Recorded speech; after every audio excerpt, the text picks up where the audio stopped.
요한복음 4장 34절에서 42절의 말씀을 교독합니다. 예수께서 그들에게 말씀하셨다. 나의 양식은 나를 보내신 분의 뜻을 행하고 그분의 일을 이루는 것이다.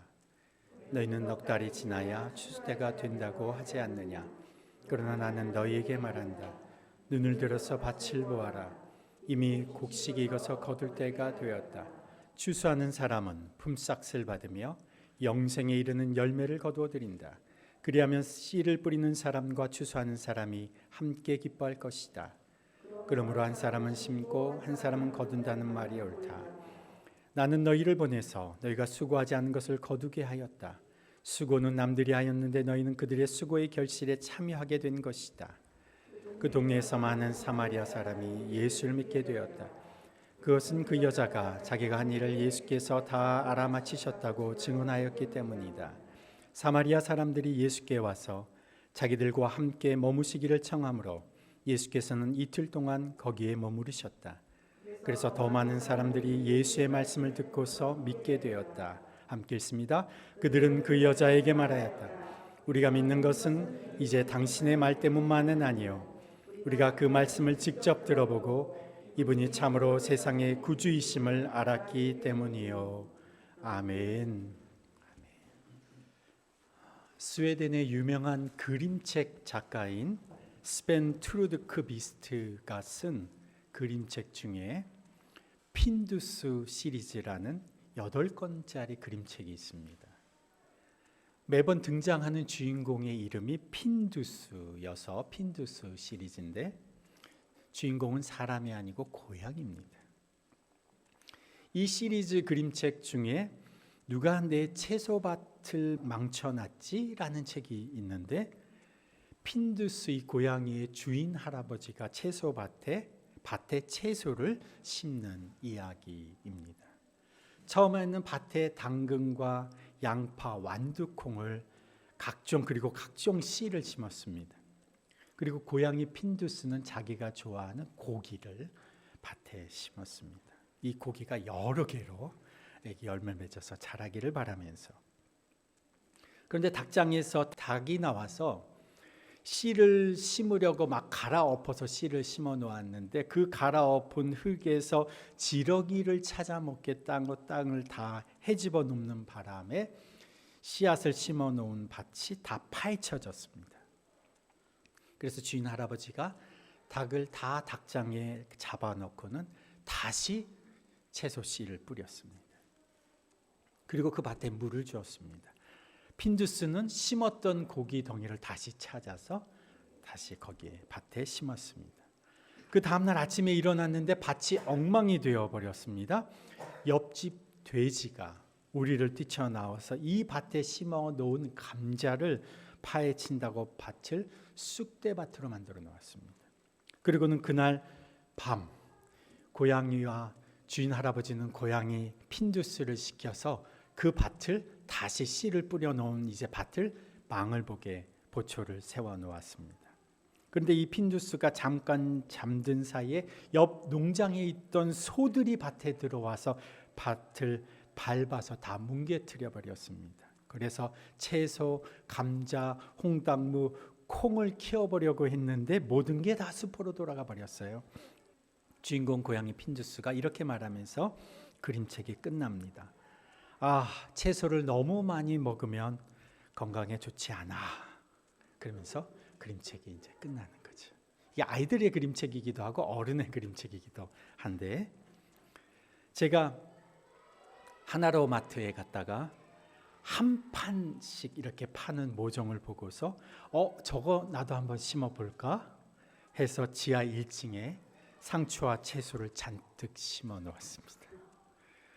아침마다 물도 주고 그리고 정성도 좀 기울여 보았는데 닭이 온 것도 아니고 돼지가 파헤치지도 않았는데 그리고 소들이 짓밟은 것도 아닌데 제대로 잘 자라지를 않습니다.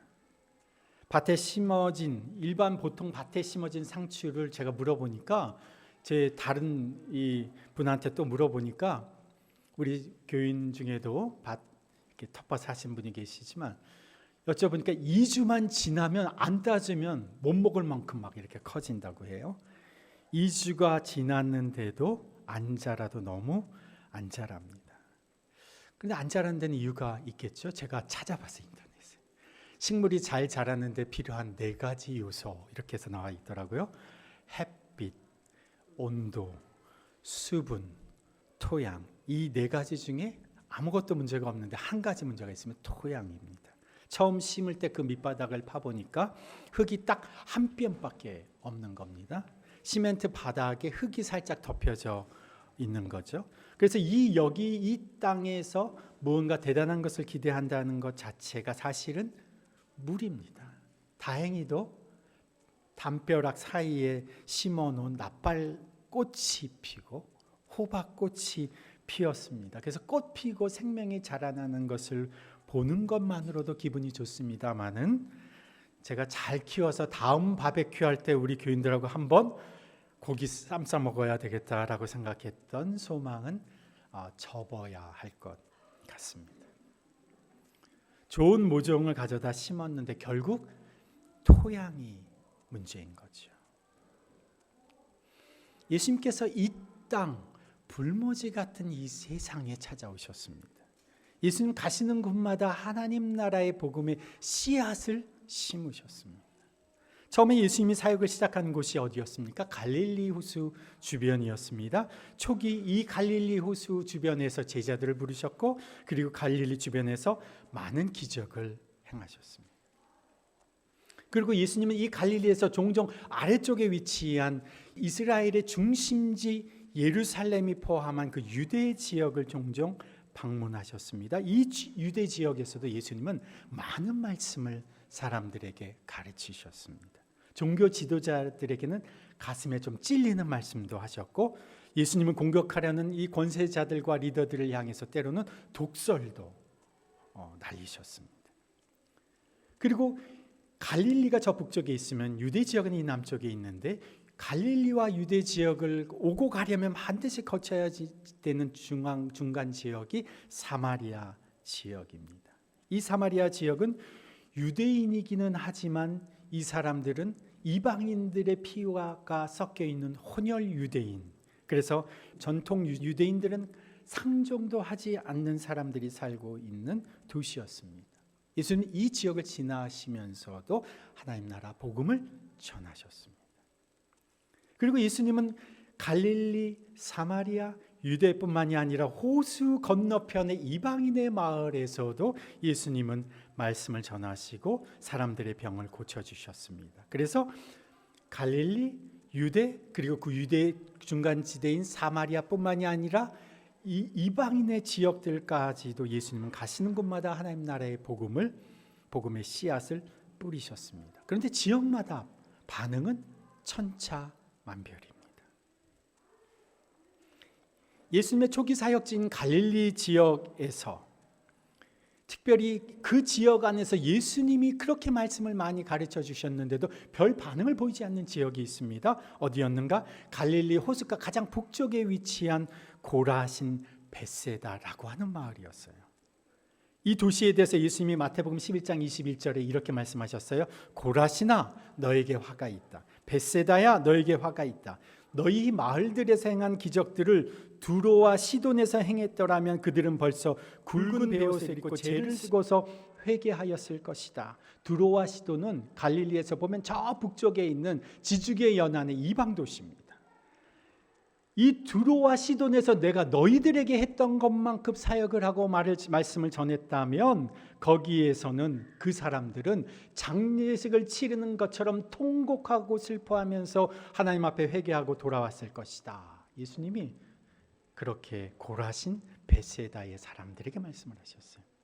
그리고 또 중요한 한 곳, 갈릴리의 예수님의 사역의 중심지 가버나움, 가장 많은 시간을 보낸 갈릴리 마을이었는데 그 가버나움 근처에서 예수님이 오병이의 기적을 행하셨습니다. 수많은 병 고침을 이 갈릴리에서 행하셨는데 이곳 사람들도 회개하고 주님께 돌아오질 않습니다.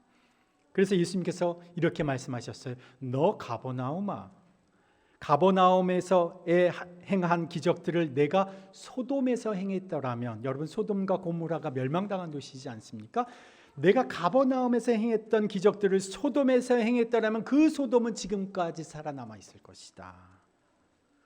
가버나움에 대해서 이렇게 말씀을 하셨어요. 참 이상하게도 가장 많은 시간 공들여서 사역했던 곳인데 그곳 사람들이 예수님을 믿지를 않았습니다.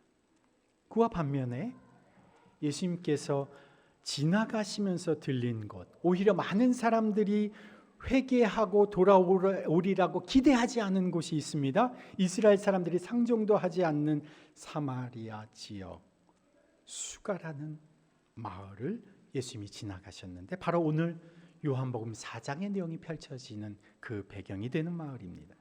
4장의 이 앞부분의 내용을 제가 잠깐만 언급해 드리면, 사마리아라고 하는 이 수가라고 하는 이 마을에 예수님께서 우물가에서 한 여인에게, 사마리아 여인에게 물을 달라 청하셨습니다. 그곳에서 우리가 잘 아는 예수님이 너무도 중요한 말씀을 하셨죠. 내가 주는 물을 마시는 사람은 영원히 목마르지 아니할 것이다. 내가 주는 물은 그 사람 속에서 영생에 이르게 하는 샘물이 될 것이다. 이 여인이 이 예수님의 말씀을 듣고 하나님이 보내시기로 하신 메시아가 바로 자신에게 물을 주겠다고, 영생의 물을 주겠다고 말씀하시는 예수님이심을 알았습니다. 예수님을 이 여인이 믿게 되었죠. 그리고는 동네로 들어가서 사람들에게 예수님에 대해서 말을 합니다. 사람들이 궁금해서 예수님께로 몰려 들어왔습니다. 이 본문이 39절인데요. 39절에서 41절 한번 함께 읽어보겠습니다. 그 동네에서 많은 사마리아 사람이 예수를 믿게 되었다. 그것은 그 여자가 자기가 한 일을 예수께서 다 알아맞히셨다고 증언하였기 때문이다. 사마리아 사람들이 예수께 와서 자기들과 함께 머무시기를 청하므로 예수께서는 이틀 동안 거기에 머무르셨다. 그래서 더 많은 사람들이 예수의 말씀을 듣고서 믿게 되었다.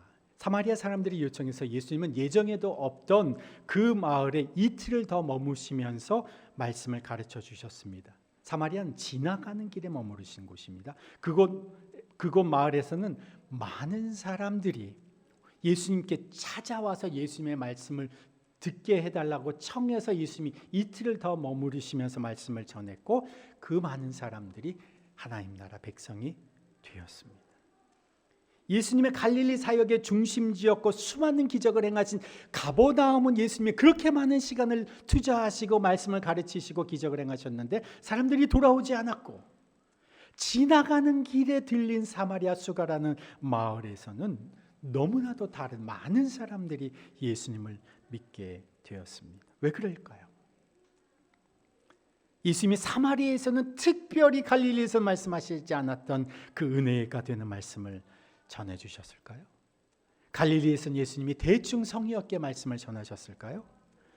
그것은 예수님이 전하신 말씀의 퀄리티, 그 말씀의 양, 예수님이 전하신 말씀의 전달 방법의 문제가 아니라 그것은 받아들인 사람들의 영혼의 상태, 마음, 밭, 토양의 문제라는 겁니다. 그러고 보면 왜 예수님께서 마태복음 13장에서 네 가지 밭의 비유를 말씀하시면서, 여러분 네 가지 밭의 비유를 아시죠? 그 말씀을 하시면서 이렇게 말씀하셨어요. 너희가 이 비유를 알아들어야 다른 비유도 이해할 수 있다. 그만큼 토양의 중요성에 대해서 예수님이 다른 비유를 말씀하시기 전에 네 가지 비유의 말씀을 통해서 강조하신 겁니다. 마태복음 13장에서 네 가지 밭에 대한 말씀을 예수님이 하셨죠. 우리가 너무 자주 들었던 말씀입니다. 네 가지 밭이 어디입니까? 사람들의 마음 밭입니다. 사람들의 마음 밭에 하나님의 말씀이 떨어집니다. 길가에 씨가 떨어집니다. 길가는 우리가 생각하는 이런 도로, 우리가 생각하는 이런 인도, 이걸 말하는 게 아닙니다. 밭과 밭, 논과 논 사이에 구분지어서 농부가 지나다닐 수 있게 만든 논두렁, 밭고랑을 말하는 겁니다. 이 위에 씨를 뿌리다가 조금 떨어진 겁니다. 또 씨가 어디에 떨어졌습니까? 돌이 많은 자갈밭에 떨어집니다. 마치 우리 상추가 심어진 우리 교회 텃밭과 같은 땅에 떨어집니다. 돌도 많고 깊지도 않습니다. 씨가 가시덤불에 떨어집니다. 가시덤불, 제가 보니까 우리 텃밭에 상추가 심어진 그 앞에 보면 화살나무가 심겨진 앞에 이 정면이죠. 그 밑에 화살나무가 심겨진 그 밑에 각종 음지 식물들이 수북히 자라고 있습니다. 각종 이미 자리 잡고 있는 식물들이 뿌리를 내리고 있는 거죠. 다른 씨앗이 자랄 수가 없습니다. 그리고 씨앗이 어디에 떨어집니까? 좋은 땅에 떨어집니다. 여기에 떨어져야 제대로 된 열매를 맺을 수가 있는 겁니다. 어떤 토양이냐에 따라서 결과가 달라지는 겁니다. 동시대에 예수님이 말씀하시고 가르치셨는데 가장 믿었던 갈릴리 가버나움에서는 사람들이 주께 돌아오지 않았지만 사마리아 수가에서는 마을의 대부분의 사람들이 주님 앞으로 돌아오게 되었습니다. 사람들의 마음 상태가 결과를 좌우하는 겁니다.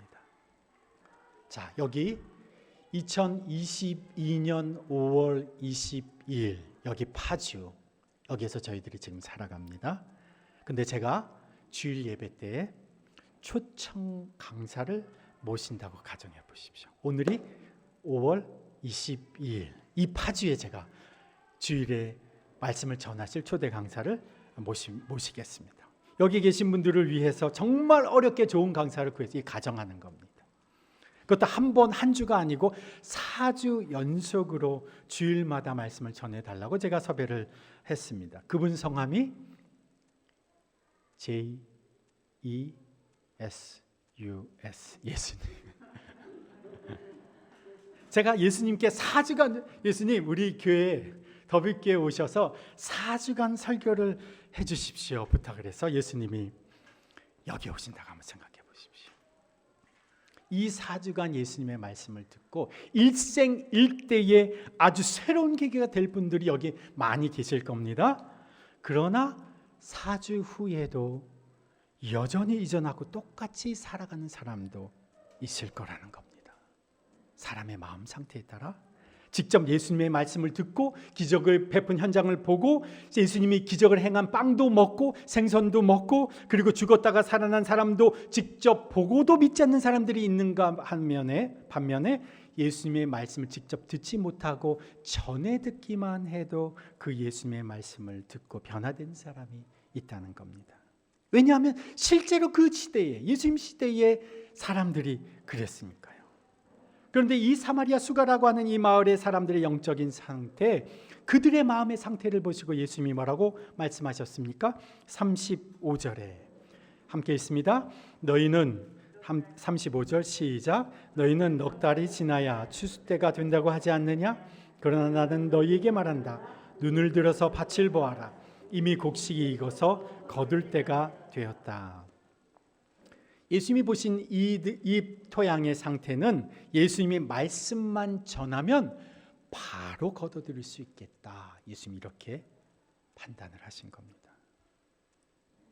물론 여기 계신 우리들 가운데는 여기 예수님이 오셔서 강단에서 하나님 나라 복음을 전하시는다고 하면 그 예수님을 문전박대하고 외면하고 공격하는 사람은 한 사람도 없을 겁니다.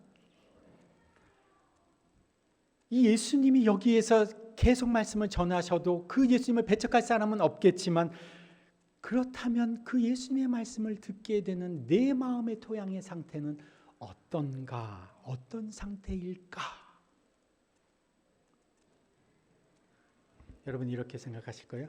목사님이 말씀하실 때는 물론 제가 졸 때도 있고 때로는 제가 한눈 팔 때도 있고 때로는 제가 관심을 휴대폰에 잠깐 이렇게 할 때도 있지만 설마 예수님이 여기서 말씀하시는데 제가 졸겠습니까? 설마 예수님이 말씀하시는데 제가 멍하니 다른 짓을 하겠습니까? 설마 예수님이 말씀하시는데 제가 한눈은 팔겠습니까? 예수님 말씀하시면 제가 다 받아 적고 그대로 분명히 살지 않겠습니까? 라고 말씀하시지 않을까요? 정말 그럴까요? 예수님이 이 땅에 계실 때 예수님이 말씀하실 때 사람들이 뭐라고 한지 아십니까? 하나님이 하시는 말씀은 믿겠지만 당신 하는 말은 난 못 믿겠다. 하나님이 보냈다라고 하는 증거를 한번 대어보아라. 이게 예수님이 직접 말씀하셨을 때 사람들이 한 얘기입니다. 그러면 이렇게 그러면 하나님이 직접 말씀하신다면 사람은 듣겠군요. 하나님이 직접 말씀하신다면 사람은 순종할까요? 하나님이 직접 말씀하셨습니다. 선악을 알게 하는 나무의 실과는 먹지 말라. 먹으면 반드시 죽을 것이다. 그것 말고는 모두 먹어도 된다. 하나님이 직접 말씀하셔도 하와 아담은 그래도 불순종하고 열매를 따먹습니다. 하나님의 말씀이 문제입니까? 예수님의 권위가 문제입니까? 말씀하시는 방법이 문제입니까? 누가 말하느냐의 문제가 아닙니다. 말씀을 받아들이는 토양의 문제라는 거죠. 내 마음의 토양이 문제라는 겁니다. 그러면 내 마음의 토양이 어떤지를 확인해 보는 방법이 무엇인지 아십니까? 내가 하나님의 말씀을 어떻게 받아들이냐를 보면 알 수 있습니다. 한번 따라해 볼까요? 하나님의 말씀에 대한 태도가 하나님에 대한 태도다. 다시 한번, 말씀에 대한 나의 태도가 예수님에 대한 태도다. 왜 그럴까요? 요한복음 1장 1절에 태초에 말씀이 계시니라. 그 말씀은 하나님과 함께 계셨다. 말씀은 곧 하나님이셨다. 말씀은 곧 하나님이시라고 말합니다. 말씀에 대한 태도가, 하나님이 우리에게 주신 말씀에 대한 태도가 하나님에 대한 태도입니다. 요한복음 1장 14절에 그 말씀이 육신이 되어 우리 가운데 사셨다. 우리는 그의 영광을 보았는데 그 영광은 바로 독생자의 영광이었다. 그 말씀이 육신이 되었던 분이 누구냐? 독생자 아들 예수님이시다. 그래서 하나님의 말씀의 성육신, 즉 하나님의 말씀으로 이 땅에 하나님을 대신하여 오신 분이 바로 예수님이십니다. 그 예수님이 말씀의 성육신, 곧 하나님과 같은 분이시죠. 그래서 말씀에 대한 태도는 하나님에 대한 태도이고, 말씀에 대한 태도는 성육신하신 하나님의 말씀 예수님에 대한 태도라는 거죠. 우리가 말씀을 어떻게 대하고 있습니까? 자, 말씀을 읽을 때, 말씀을 들을 때 이건 나한테 맞지 않아. 이건 지금 내 상황에 맞지 않아. 이건 좋기는 좋지만 이건 나를 위한 말씀은 아니야. 이 말씀은 알지만 어떻게 내가 이 말씀대로 살 수가 있어. 이 말씀 내가 알지만 나는 내가 원하는 게 있어. 이건 지금 내가 살아가는 내 방식과는 맞지 않아. 우리가 지금 무엇을 하고 있는지 아십니까? 말씀을 밀어내고 있는 거예요. 나는 하나님을 믿어, 나는 말씀을 거부하지 않아 라고 생각할지 모르지만 결과적으로는 내 마음의 토양이 말씀을 밀어내는 겁니다. 하나님을 밀어내는 겁니다. 열매 맺지 못하게 하는 겁니다. 내 삶의 방식이 말씀이 자라지를 못하게 하는 겁니다. 내 생활 방식이 말씀을 질식하게 하는 겁니다. 말씀에 대한 태도가 곧 예수님에 대한 태도이고 곧 하나님에 대한 태도라는 거죠. 그래서 말씀에 대한 순전한 마음, 말씀에 대한 순수한 마음, 말씀대로 살고자 하는 마음, 말씀대로 어떻게든 실천해 보고자 하는 마음, 오늘의 상황에 대해서, 내가 처한 처지에 대해서 말씀이 무엇이라 나에게 말씀하시는지에 대하여 들으려고 하는 마음, 이런 토양에는 한마디의 말씀만 떨어져도 열매를 맺는다는 거예요. 제가 지난주에 기도하면서 여러 가지 간절한 기도할 게 많았어요. 여러 가지 필요를 놓고도 기도하고 여러 가지 기도할 제목이 많았는데 기도하다가 하나님 한 말씀을 생각나게 해주셨어요. 그 말씀이 어떤 말씀이냐? 오늘 본문의 말씀 34절의 말씀입니다. 이 34절의 말씀은 사실은요 35절 이후의 말씀과 붙여서 설명하기가 굉장히 어려운 말씀입니다. 이거를 한 구절만 따로 설명을 해야 돼요. 근데 34절을 읽어보시면 이렇습니다. 함께 읽어볼까요? 나의 양식은 나를 보내신 분의 뜻을 행하고 그분의 일을 이루는 것이다. 제자들이 먹을 음식을 구하러 마을에 들어갔다가 사러 갈 거죠. 그리고 사가지고 돌아와서 예수님께 먹을 걸 드렸습니다. 예수님 드십시오. 드렸는데 예수님이 이렇게 말씀하시는 거예요. 나에게는 너희들이 모르는 양식이 있다. 이렇게 말씀하시는 거죠. 아니 누가 몰래 예수님에게 먹을 걸 갖다 드렸지? 아니면 예수님이 몰래 어디다 숨겨두었다가 예수님이 지금 혼자 드신 건가? 지금 이동하느라고 제자들이 밥을 먹지 못했습니다. 예수님도 배고픈 상태에서 지금 사역을 하고 계셔서 모두가 배고픈 상황 가운데서 예수님이 음식을 사가지고 온 제자들에게 말씀하신 겁니다. 이게 무슨 말이지? 내게는 이미 그분의 뜻을 행하고 그분의 일을 이루는 것이 내 양식이다. 제대로 못 먹던 시절에 부모님들이 자식들이 밥상에서 밥 먹는 모습을 보면서 이렇게 말씀하시는 소리 들으셨죠? 분도 계실 겁니다. 엄마는 왜 안 먹어? 이렇게 물어보면, 야, 나는 너희들 먹는 것만 봐도 배부르다. 야, 음식이 모자라니까 자식들 실컷 먹으라고 엄마는 너희들 실컷 먹어. 근데 엄마는 아이들이 먹는 모습만 봐도 배부른 거야. 참 이렇게 잘 먹는구나. 더 주고 싶은데 더 주지 못해서 마음이 아픈 거지 배고픔을 느낄 새가 없는 거죠. 예수님께서 나는 하나님 아버지 뜻대로 내가 해야 할 일을 완수하는 것만으로도 나는 이미 배가 부르다, 이렇게 말씀하시는 거예요. 나는 소명을 행하며 살고 사는 이것이 나는 이미 배가 부르다. 예수님은 소명의 밥을 드신 겁니다. 그러면 그렇게 살아가는 사람은 안 먹어도 될까요? 그래서 예수님이 이렇게 말씀하시는 거죠. 36절에 추수하는 사람은 품삯을 받으며 영생에 이르는 열매를 거두어 드린다. 이게 하나님의 백성이 살아가는 방법입니다. 나는 주님이 필요한 것을 해드리고 주님이 원하시는 것을 해드리고 하나님이 원하시는 일을 행하고 주님의 뜻을 이루어 드리고 주님은 내 필요한 것을 내 배를 채워 주시는 겁니다. 이게 그리스도인 사는 법입니다. 이 말씀이 제 마음에 딱 떨어졌는데 제가 갈급해 있으니까, 사모하고 있었으니까 이 말씀이 주어지는데 제 안에 평강이 임하는 거죠. 또 다른 개인적인 말씀도 주님이 한 구절 알려주셨는데 제가 아내하고만 나눴습니다. 그리스도인은 말씀을 내가 어떻게 받아들이느냐, 여기에서부터 사실 시작되는 겁니다. 여러분, 말씀을 대하는 태도가 예수님을 대하는 태도라는 거예요.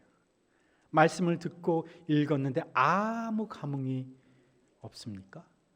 말씀을 듣고 읽었는데 잠시 기쁘고 은혜가 되지만 아무런 변화 없이 늘 현재의 상태에서 오락가락하고 있지 않습니까? 말씀을 듣지만 여러 가지 다른 생각과 세상의 여러 가지 상황과 환경 때문에 말씀과는 전혀 상관없이 살아가고 있지는 않습니까? 무엇이 필요할까요? 토양이 갈아 엎어지는 것이 필요합니다. 어디서부터 시작되어야 할까요? 내 토양으로는, 내 마음의 밭으로는 도저히 열매 맺을 수 없구나. 여기에서부터 시작하는 겁니다. 에레미야 17장 9절에 만물보다 거짓되고 심히 부패한 것은 마음이라. 내 밭은 썩고 부패하고 아무 열매도 맺을 수 없구나 인정하는 것에서부터 시작되는 겁니다. 로마서 7장 24절에 바울이 이렇게 고백합니다. 오호라, 나는 공고한 사람이구나. 이 사망의 몸에서 누가 나를 건져내리야. 나는 내 속에 곧 내 육신 속에 선한 것이 깃들어 있지 않음을 나는 압니다. 라고 바울이 고백했습니다. 내 안에 아무리 애써봐도 내 안에는 선한 것이 하나 없습니다. 고백하는 것에서부터 출발하는 겁니다. 내 안에는 정말 선한 것 하나 없습니다. 이것이 저의 고백이기도 합니다. 호세아 10장 12절에 너희 묵은 땅을 기경하라. 지금이 곧 여호와를 찾을 때니 마침내 여호와께서 오사 공의를 비처럼 너희에게 내리시리라. 나의 부패한 토양을 인정하고 이제 주님 나의 땅을 갈아엎어 주십시오. 여기서부터 시작되는 겁니다. 그러면 하나님이 우리의 땅을 어떻게 갈아엎어 주실까요? 어디에서부터 지금 우리의 한 걸음을 시작하게 될까요? 에베소서 4장 22절의 말씀, 여러분은 지난날의 생활 방식대로 허망한 욕정을 따라 살다가 썩어 없어질 그 옛사람을 벗어버리고 마음의 영을 새롭게 하여 하나님의 형상을 따라 참 의로움과 참 거룩함으로 지으심을 받은 새 사람을 입으십시오. 한번 따라해 보실까요? 마음의 영을 새롭게 하여 새 사람을 입으십시오. 이게 에베소서 4장 22절의 말씀인데 로마서 12장 2절의 말씀을 제가 다시 한번 또 읽어드립니다. 여러분은 이 시대의 풍조를 본받지 말고 마음을 새롭게 함으로 변화를 받아서, 한번 따라해 보실까요? 마음을 새롭게 함으로 변화를 받으라. 지금 에베소서 4장의 말씀과 로마서 12장의 말씀이 전혀 다른 본문인데 똑같은 말씀을 하고 계십니다. 마음의 영을 새롭게 하여 새 사람을 입으라. 마음을 새롭게 함으로 변화를 받으라. 두 성경 구절에 공통되는 표현이 있죠. 우리가 해야 하는 것은 어디서부터 우리가 첫 걸음을 시작해야 할 것이냐, 우리의 마음이 갈아엎어지는 것, 우리의 토양이 갈아엎어지는 것, 어디서부터 첫 걸음을 시작해야 할 것이냐, 마음을 새롭게 하는 겁니다. 예수님이 나를 다스리시도록 그분께 나의 마음을 열어드리는 게 이 마음을 새롭게 하는 겁니다. 내 생각을 다스리시도록, 내 성품을 다스리시도록, 내 삶의 습관을 다스리시도록, 내 말의 습관을 다스리시도록, 내 감정을 다스리시도록 주님께 마음을 열어드리는 겁니다. 우리의 마음을 새롭게 하는 겁니다. 그러면 그분이 내 인생을 통치하시고 다스려 주시는 겁니다. 그러면 우리의 토양이 갈아엎어지는 거죠. 내 마음밭이 지금까지 아무 열매 맺지 못하는 토양이었습니까? 어떻게 이런 희망 없는 토양이 열매 맺는 옥토로 바뀔 수 있습니까? 우리가 부패한 토양이었음을 인정하고 우리의 마음을 새롭게 하는 겁니다. 주님께 우리의 마음을 열어드리는 겁니다. 그분을 나의 희망으로 받아들이는 겁니다. 그분이 나를 다스리시도록 우리의 마음을 새롭게 하는 겁니다. 그러면 그분이 내 안에서 갈아엎어 주시는 거죠. 새 사람으로 입혀주시는 겁니다. 마음을 새롭게 하면 우리에게 변화를 시켜주시는 겁니다. 그래서 예수님이 뭐라고 말씀하십니까? 35절에 눈을 들어서 밭을 보아라. 이미 곡식이 익어서 거둘 때가 되었다. 주님께서 새로워진, 주님 앞에 마음을 새롭게 한 우리의 인생 가운데 우리의 마음밭을 변화시켜 주시면, 우리를 새롭게 하여 주셔서 우리가 새 사람으로 있게 되면 우리는 그때부터 주님이 보시는 것이 우리의 눈에 보이기 시작하는 겁니다. 눈에 영혼이 익어서 기다리는 영혼들이 보이기 시작하는 거죠.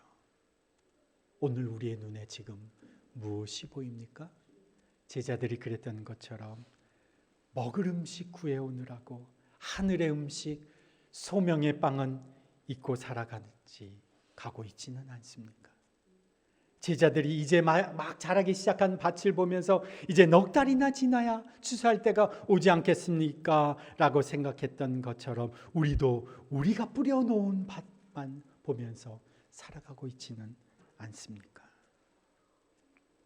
고린도전서 3장에 보면 구원받은 주님의 백성들 중에 겨우 구원만 받은 사람들의 모습을 묘사하고 있는데 이렇게 표현합니다. 그 사람은 구원을 받을 것이지만 불 속을 헤치고 나오는 듯 할 것입니다. 이것은요, 불이 나서 다 불타고 겨우 목숨만 건진 구원받은 사람의 모습을 묘사하는 겁니다. 구원은 받을 것이지만 불 속을 헤치고 나오는 듯 할 것입니다. 하나님의 뜻과 계획에 참여하고 기여하면서 주님이 보시는 것을 보면서 주님으로부터 품삯을 받으면서 살아가는 사람도 있고, 고생하고 애쓰고 수고하였지만 불을 지나고 나면 아무도 남지 않는 겨우 구원받는 인생도 있다는 말입니다. 보라, 밭이 휘어져 추수하게 되었구나. 이 일에 참여할 사람이 없겠니? 이 일에 수고할 사람이 없겠니? 주님의 부르심에, 주님, 제가 제 인생을 드려 주님을 위한 일에 사용하겠습니다.